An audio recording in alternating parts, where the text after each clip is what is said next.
Hello students, असी करांगे class 9 का चैप्टर 7 का एक्सरसाइज 7.1 का क्वेश्चन नंबर 7 जिस ਵਿੱਚ ਸਾਡੇ ਕੋਲ ਇੱਕ ਫਿਗਰ ਦਿੱਤੀ ਗਈ ਹੈ ਤੇ ਜਿਸ ਵਿੱਚ ਸਾਡੇ ਕੋਲ ਦੇਖੋ ਕਿ ਜੋ ਗਿਵਨ ਹੈ ਅਸੀਂ ਵੇਖਦੇ ਹਾਂ P ਜੋ ਬਿੰਦੂ ਦਿੱਤਾ ਗਿਆ ਹੈ AB ਦਾ ਮੱਧ ਬਿੰਦੂ ਹੈ P AB ਦਾ ਮੱਧ ਬਿੰਦੂ ਹੈ।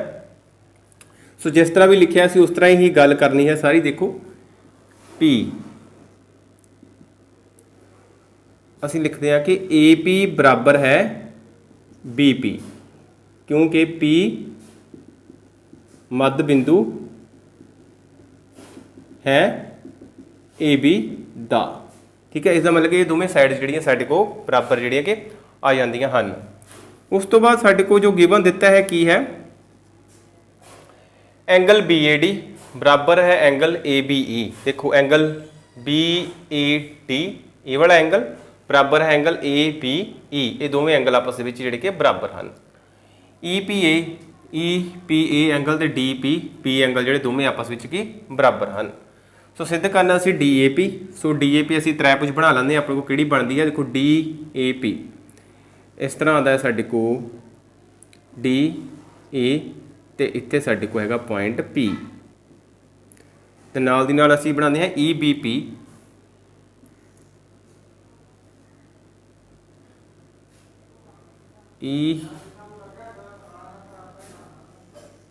ए P ये साडा पॉइंट E तो ये साडा B। सो इस तरह दो त्रिभुज बनते हैं। दोवां नूं असीं जिहड़ा कि कॉन्ग्रेंट जिहड़ा कि असीं शो करना है कि दोवें साडे कोल जिहड़ियां हन सरबंगसम हन। सो किस तरह असीं इत्थे तक पहुँचना है। सब तो पहला देखो कि दोवां दे विच एंगल जिहड़ा कि P आ रहा है ना P दोवां दे विच P इस तरह आता है कि एक साइड ते साडे कोल पॉइंट E है, दूसरी साइड ते साडे कोल पॉइंट D है कि दोवें त्रिभुज जिहड़ियां ने इक्को जिहियां कि नहीं बन रही। सो ये जिहड़ा गैप है साडे कोल इस एंगल वाला दोवां दे विच साडे कोल मौजूद है। किस तरह है दोवां दे विच साडे कोल। हुण जेकर असीं इस पॉइंट की गल करिए D दी P दी तो इत्थे साडे कोल एक रेखा जिहड़ी ये वाली इस साइड ते निकल जाती है तो ये एंगल साडे कोल इस दे विचकार जिहड़ा वो आ जाता है। दूसरी साइड ते असीं गल करते हाँ कि साडे कोल पॉइंट E है तो इस तो साडे कोल पॉइंट इधर D निकल जाता है तो साडे कोल फिर ये जिहड़ा कि हिस्सा कॉमन जिहड़ा वो आता है। सो ये जिहड़ा साडे कोल एंगल है इस साइड ते E पॉइंट है, इधर साडे कोल D है। EPD या DPE एंगल है जिहड़ा दोवें त्रिभुजां दे विच साडे कोल मौजूद है। इसलिए असीं लिखते हाँ त्रिभुज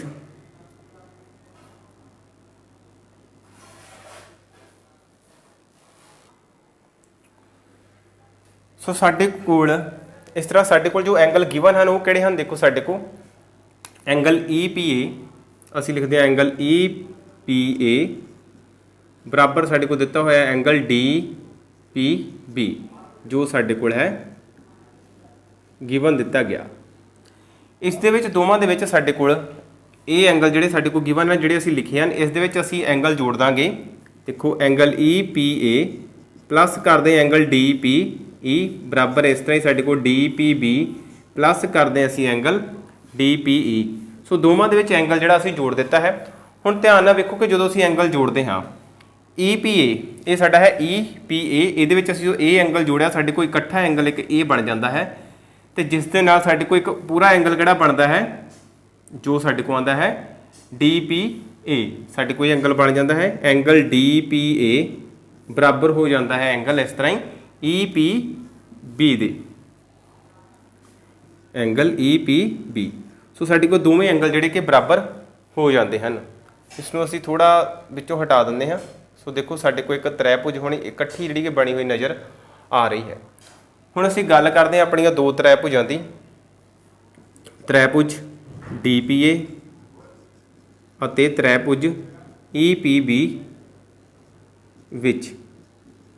हुण इन्हां दोवां दे विच असीं की वेखदे हां। हुण असीं इन्हां दोवें त्रिभुज की जो गल करते हैं तो साडे कोल त्रिभुज बणीआं होईआं हन। तो साडे कोल देखो ध्यान नाल पहलां उपर चलदे हां DAB ये जिहड़ा एंगल सी साडे कोल दिता होया सी। देखो DA ਅਤੇ B हुण असीं P तक रुक जांदे हां। साडे कोल त्रिभुज P तक बन गई है, B वाला पॉइंट साडे कोल एक अलग हो जाता है। सो साडे कोल एंगल तो यही रहिंदा है इसलिए साडे कोल एंगल हो गया DAP एंगल बराबर आंदा है साडे कोल इस साइड ते किहदे एंगल दे बराबर आ जाता है एंगल EBP। सो ये साडे कोल हो गया गिवन जो साडे को है दिता है। सो इस तो बाद साडे को वेखो किहड़ा एंगल साडे को जिहड़ा गिवन है इस दे विच एंगल डी पी ई जो असीं सिद्ध किया है एंगल डी पी ई बराबर है एंगल ई पी बी।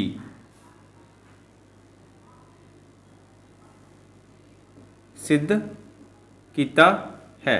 सो इसनूं असीं उपर दर्शा चुके हैं ना, इत्थे देखो असीं दर्शाया है डी पी ई नहीं सॉरी साडे को एंगल डी पी ए, हाँ जी D P A angle E P B. ये देखो असीं इत्थे दर्शाया है, इत्थे असीं इसनूं मान लैंदे हाँ इसनूं एक मान लो, इसनूं असीं दो मान लैंदे हाँ। दसदे हां क्यों, इत्थे असीं लिख दांगे फिर समीकरण 2 तो।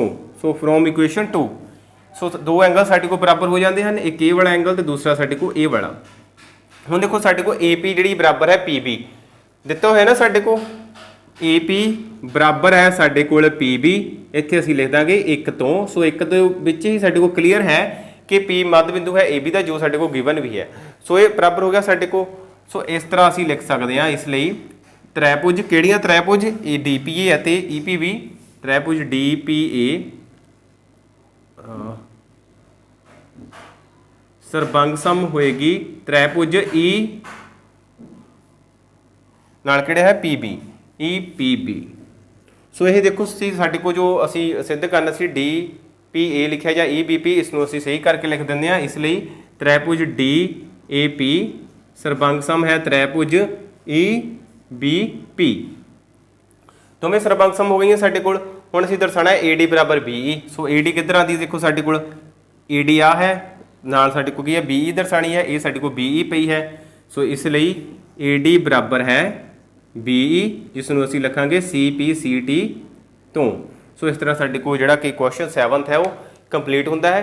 सो थोड़ा जिहा इस दे विच भी क्वेश्चन 6 की तरह ही एक छोटा जिहा ही सही एंगल का असीं जिहड़ा कि जोड़िया है। इस एंगल नूं असीं दोवां पासे जोड़ दिंदे हां तो साडे को एक एंगल वड्डा बन जाता है डी पी ए बन जाता है, तो दूसरा साडे को ई पी बी बन जाता है। फिर असीं दोवें त्रिभुज लै लैंदे हां डी पी ए ते ई पी बी, उस दे विच जो एंगल बराबर हैं असीं उन्हां नूं दर्शाਉਂਦੇ हां ते जो भुजावां साडे कोल गिवन दित्तियां होईयां सी पी मध्य बिंदु सी बराबर हो गईयां ते साडे कोल जिहड़ियां दोवें ਸਰਬੰਗ-ਸਮ हो गईयां ते उस दे कोरसपोंडिंग पार्ट्स जिहड़े ने कॉन्ग्रुएंट ट्रायंगल दे वो साडे कोल बराबर हो जाते हैं। सो थैंक यू, मिलते हैं next class they which question 8 दे नाल।